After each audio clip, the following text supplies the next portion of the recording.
படிச்சுக்கிட்டே எழுது தன்யா. நீ இந்தட்டா படிச்சுக்கிட்டே எழுது. சொல்லி பார்த்து எழுதுங்க. யாரோட ஹேண்ட் ரைட்டிங் நல்லா இருக்குன்னு பார்க்கலாமா? ஓகே. ஓ நோட்டு காமி, நீ என்ன எழுதியிருக்கேன்னு பார்க்கலாம். கீழே வை, மடியில் வை, அம்மா பார்த்துக்கிறேன். அழகாக எழுதியிருக்கீங்களே, சூப்பராக எழுதியிருக்கீங்க. போட்டிருக்கீங்களா? சரி, எழுதுங்க.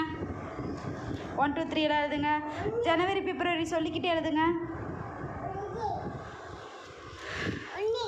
ஜனவரி பிப்ரவரி சொல்லிக்கிட்டே எழுதுங்க.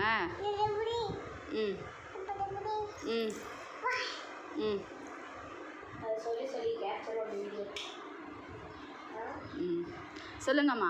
சொல்லிக்கிட்டே எழுது தன்யா, ஜனவரி பிப்ரவரின்னு. நீ சொல்லிக்கிட்டே எழுதுப்பா. சொல்லிக்கிட்டே எழுது ஜனவரி பிப்ரவரின்னு.